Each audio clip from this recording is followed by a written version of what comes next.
Salam, selamat pagi. Bertemu kembali dengan saya Sintua Roni DP Siagian dalam Renungan Pagi Sabtu 28 September 2024. Mari saudaraku, sebelum kita beraktivitas di sepanjang hari ini, di akhir pekan ini, terlebih dahulu kita membaca dan merenungkan firman Tuhan. Mari kita persiapkan hati pikiran kita berdoa. Terima kasih Bapak, kalau sebentar kami akan membaca dan merenungkan firman-Mu. Bila Engkau yang menolong kami sehingga kami memahaminya. Di dalam Yesus Kristus kami mengucap syukur dan berdoa. Amin. Firman Tuhan yang menjadi dasar renungan kita di pagi hari ini terambil dari Injil yang ditulis oleh Markus 5 ayat ke-19, demikian firman Tuhan. Yesus tidak memperkenankannya, tetapi ia berkata kepada orang itu, "Pulanglah ke rumahmu kepada orang-orang sekampungmu, dan beritahukanlah kepada mereka segala sesuatu yang telah diperbuat oleh Tuhan atasmu, dan bagaimana ia telah mengasihani engkau." Demikian firman Tuhan, saudaraku. Firman Tuhan menyuruh orang Gerasi yang sudah disembuhkan atau dilepaskan dari kerasukan setan untuk kembali ke kampungnya, memberitahukan kebaikan Tuhan. Karena orang Gerasi ini tadinya ingin mengikuti Yesus di dalam pelayanannya sebagai ungkapan syukurnya kepada Tuhan Yesus. Tetapi Tuhan Yesus tidak memperbolehkannya, tetapi menyuruh orang Gerasi ini untuk kembali ke kampungnya, memberitahukan kebaikan Tuhan. Saudaraku, apa saja yang sudah kita terima daripada Yesus Kristus, kebaikan apa saja yang patut kita beritahukan kepada orang lain, saudaraku. Apakah harus seperti yang dialami oleh orang Gerasi ini? Ada satu mujizat yang besar, atau apakah harus satu hal yang begitu besar yang membuat kita memberitahukan kebaikan Tuhan? Seperti kita disembuhkan dari sakit yang parah, kemudian kita sehat. Atau ketika usaha kita dulunya bangkrut, kemudian dipulihkan oleh Tuhan. Atau kita terancam dari ancaman orang jahat, atau bebas dari usaha perampokan atau pembunuhan. Apakah itu yang membuat kita harus memberitahukan kebaikan Tuhan? Tentu saja, saudaraku, hal-hal seperti itu harus kita beritahukan bahwa itu adalah kebaikan Tuhan. Namun tidak hanya hal-hal besar saja, saudaraku. Sesungguhnya kalau kita sadari, kalau kita renungkan bahwa hidup kita sebenarnya ada pada saat ini adalah semuanya oleh karena kebaikan, kemurahan Tuhan. Kita masih bisa bernafas, kita masih bisa bekerja, kita memiliki keluarga, memiliki anak, kita masih memiliki harta benda, atau kita masih bisa berbicara, bisa melihat alam, atau apa saja yang kita rasakan pada saat ini, kita alami saat ini. Bahkan hal-hal yang menurut kita pun tidak baik, yang menurut kita nasib kita tidak seperti orang lain pun, kalau kita sadari, kalau kita renungkan,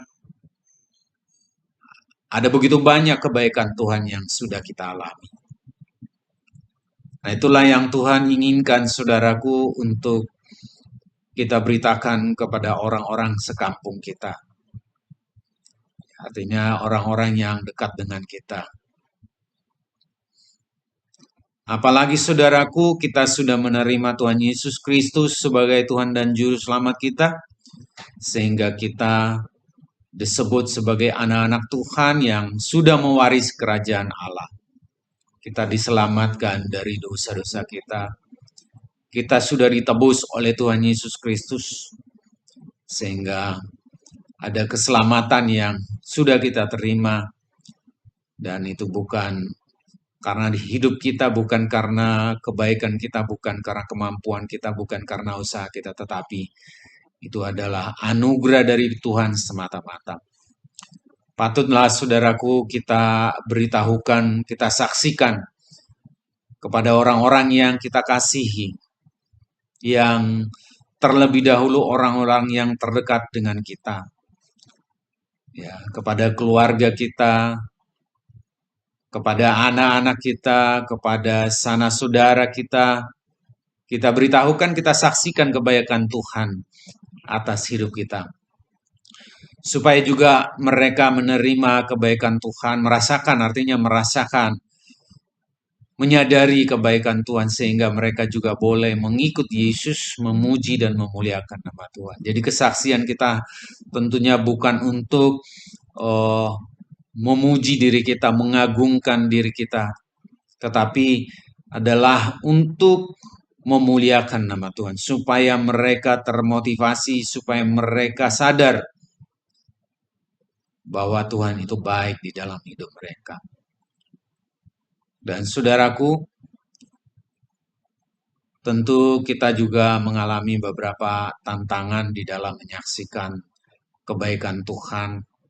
Ada penolakan, ada juga ketidaksenangan orang lain. Tetapi Tuhan akan menguatkan kita, Tuhan akan memberikan petunjuk kepada kita. Seperti apa yang kita bisa baca di dalam Kisah Para Rasul, ayat yang pasal 1 ayat yang ke-8 dikatakan, tetapi kamu akan menerima kuasa kalau Roh Kudus turun ke atas kamu, dan kamu akan menjadi saksiku di Yerusalem dan di seluruh Judea dan Samaria dan sampai ke ujung bumi. Jadi disebutkan menjadi saksi di Yerusalem, di seluruh Judea dan Samaria sampai ke ujung bumi.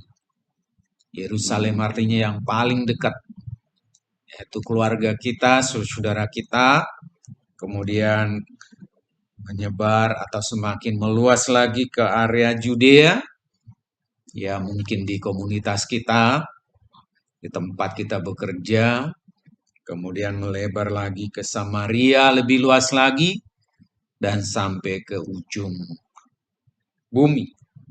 Dan kita akan diberikan kuasa Roh Kudus. Saudaraku, ketika kita sudah menerima Yesus Kristus, Roh Kudus akan berkuasa di dalam hidup kita.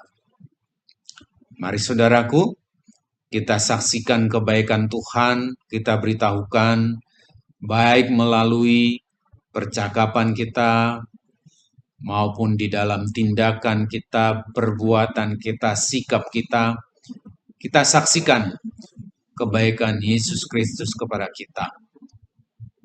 Supaya banyak orang yang percaya dan memuliakan Tuhan. Sekali lagi tujuannya bukan untuk memuliakan kita, tetapi berbagi bersama saudara kita akan kebaikan Tuhan, dan mereka menyadari dan boleh memuji dan memuliakan nama Tuhan. Dan yang belum mengenal Kristus, mereka boleh menerima Tuhan Yesus Kristus sebagai Tuhan dan Juru Selamat mereka. Demikian saudaraku, firman Tuhan dan renungan kita. Berbahagialah kita yang membaca dan merenungkan firman Tuhan dan melakukannya di dalam kehidupan kita. Amin. Mari kita berdoa. Terima kasih Bapa buat firman-Mu yang menyadarkan kami akan kebaikan Tuhan, dan supaya kami boleh memberitahukan, menyaksikan kebaikan Tuhan di dalam kehidupan kami, baik di antara keluarga kami, saudara kami, komunitas kami, dan dimanapun kami berada. Dan kami bersyukur Roh yang Kudus yang akan menguatkan kami. Terima kasih Bapa, kami berdoa buat saudara kami yang sakit, Tuhan sembuhkan. Kami berdoa buat saudara-saudara kami yang saat ini ada dalam penderitaan, Tuhan kuatkan. Dan yang dalam pergumulan, Tuhan yang memberikan jawaban atas pergumulan mereka. Terima kasih Bapa, ampunkan segala dosa pelanggaran kami. Di dalam Yesus Kristus, Tuhan dan Juru Selamat kami mengucap syukur dan berdoa. Amin.